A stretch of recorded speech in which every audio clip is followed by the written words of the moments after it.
ശരണപാതയിൽ 64 വർഷം പിന്നിട്ട് എറവക്കാട് മഠാധിപതി രാഘവ ഗുരുസ്വാമി 89-ാം വയസ്സിലും അയ്യപ്പൻ വിളക്ക് പന്തലുകളിൽ നിറസാന്നിധ്യമാണ് ഇദ്ദേഹം. പുലർച്ചെ നടക്കുന്ന ഗണപതി ഹോമം മുതൽ പാലക്കൊമ്പ് എഴുന്നള്ളിപ്പ് അടക്കമുള്ള ചടങ്ങുകൾക്ക് വേണ്ട നിർദ്ദേശങ്ങൾ നൽകി അദ്ദേഹം സജീവമായി എത്തും.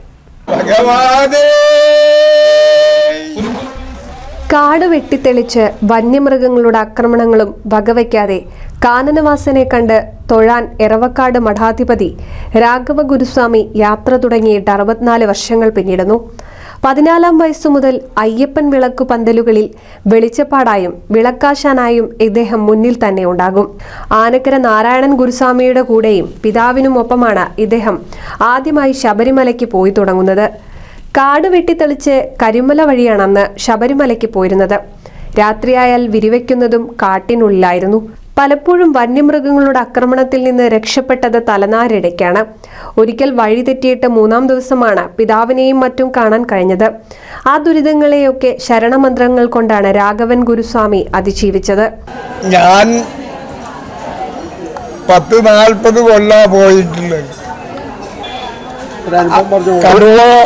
പുലി, കാട്ടാന ഇതൊക്കെ വന്നിട്ട് ഉപദ്രവിച്ചിട്ടുണ്ട്. കാട്ടാന അങ്ങോട്ട് വലറിയിട്ട് വന്നിട്ട് ഞാനൊക്കെ വിരിയുന്ന വണ്ടിയുണ്ട്. എവിടേക്ക് ഇച്ചിരി വണ്ടിന് ഒരു മരം കൊണ്ട് പൊട്ടി വീണിട്ട് അതൊക്കെ ഒഴിവാക്കണ്ടേ. 64 വർഷം തുടർച്ചയായി മല ചവിട്ടിയതിനൊപ്പം 40 വർഷം മകരജ്യോതി ദർശിക്കാനും കഴിഞ്ഞെന്നും ജീവിതത്തിന്റെ പുണ്യവും അയ്യപ്പന്റെ അനുഗ്രഹവുമായി അദ്ദേഹം കരുതുന്നു. 89 വയസ്സായെങ്കിലും പ്രായത്തിന്റെ അവശതകൾ മറന്ന് മക്കളായ മണികണ്ഠൻ, രാജൻ, സത്യൻ എന്നിവർക്കൊപ്പം അയ്യപ്പൻ വിളക്ക് പന്തലുകളിൽ നിറസാന്നിധ്യമാണ് അദ്ദേഹം.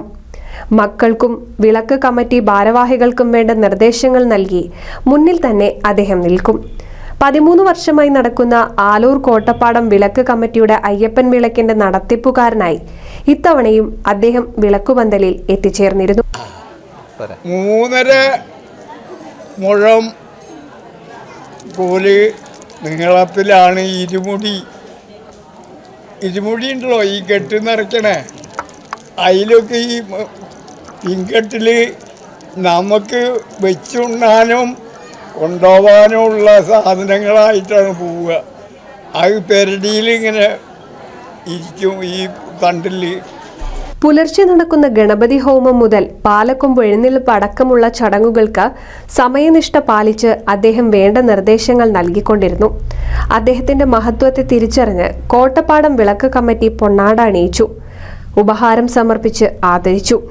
വിളക്ക് കമ്മിറ്റി പ്രസിഡന്റ് ശശി കോട്ടപ്പാടം, രക്ഷാധികാരി ശിവശങ്കരൻ, മെമ്പർ സുധാകരൻ എന്നിവർ ചേർന്നാണ് അദ്ദേഹത്തെ ആദരിച്ചത്. ബന്ധം വരും. ഞങ്ങളൊരു 3 കോമരങ്ങളടക്കം അതിനെ ഏർപ്പാടാക്കി. എല്ലാം ഞങ്ങൾ കാരണം വിളക്ക് മുടങ്ങണ്ട എന്നുള്ള രീതിയിൽ എല്ലാം വഴി ഞങ്ങളവിടെ പ്ലാൻ ചെയ്തു വെച്ചു. പക്ഷെ അതിലും ഭഗവാൻ ഞങ്ങളവിടെ നിർത്തി. വിളക്ക് കഴിഞ്ഞ് പുലർച്ചെ അവൾക്ക് വേദന വന്നു. എല്ലാ ഡ്രസ്സും കാര്യങ്ങളൊക്കെ അതൊക്കെ എടുത്തു വെച്ചതിൻ്റെ ശേഷം വിളക്കിൻ്റെ പിറ്റന്നെയാണ് ആ കുട്ടിക്ക് ജന്മം തന്നത്. അങ്ങനെ പറഞ്ഞു വരണം. ഒരുപാട് വിളിച്ചാൽ ഞങ്ങൾ വെളിപ്പുറത്ത് ഞങ്ങളെ ചതിച്ചിട്ടില്ല. പിന്നെ ഏറ്റവും ഭഗവാനെ ആദരിക്കുന്ന മാതിരി ഞങ്ങൾ ധൈര്യം അച്ഛനാണ്. അച്ഛൻ ഇവിടെ ഇല്ലെങ്കിലും അത് എവിടെ തോൽക്കാത്ത രീതിയിൽ ഞങ്ങളെ എത്തിക്കണം. വെളിച്ചപ്പാടായിട്ടും അങ്ങനെ എല്ലാ കാര്യങ്ങൾക്കും വിളക്ക് അപ്പോൾ അങ്ങനെയായിട്ട് നടക്കുന്ന ആളാണ്. അപ്പോൾ ഓരോ വിളക്ക് സ്ഥലത്തും അദ്ദേഹത്തെ നമ്മൾ ചെന്നില്ലെങ്കിൽ അവിടേക്കുള്ള ആളുകൾ അന്വേഷിക്കുക എന്തുകൊണ്ട് വരുന്നില്ല എന്ന് നിർബന്ധമായിട്ട് കൊണ്ടുവരണം. അങ്ങനെ കൃത്യമായിട്ട് പറയാറുണ്ട്. അവരുടെ മക്കളോട് പറയാറുണ്ട്. എന്താണെങ്കിലും ഇപ്പോൾ നമ്മൾ ഇവിടെയാണെങ്കിലും തൊട്ടടുത്ത് നമ്മളുടെ ഒരു വീട്ടുവിളക്ക് നടത്തി അവിടെയൊക്കെ എന്തായാലും അച്ഛനെ കൊണ്ടുവരണം എന്ന് പറയുന്നത്. കാരണം അച്ഛൻ അത്രയും പ്രിയപ്പെട്ടതാണ് എല്ലാ കാര്യങ്ങൾക്കും. ആ പ്രായത്തെ ഇപ്പോൾ 14-ാം വയസ്സ് മുതൽ ഇറങ്ങി തിരിച്ചിട്ട് 89-ാമത്തെ വയസ്സിലും ഇപ്പോഴും ഓരോ വിളക്ക് പന്തലും നിറസാന്നിധ്യമായിട്ട് നിൽക്കുകയാണ് ചെയ്യുന്നത്. പ്രായത്തെ മറന്നുകൊണ്ട്, അവശതകളെ മറന്നുകൊണ്ട്, ആരോഗ്യ പ്രശ്നങ്ങളൊക്കെ ഉണ്ട്. NCV news Edappal.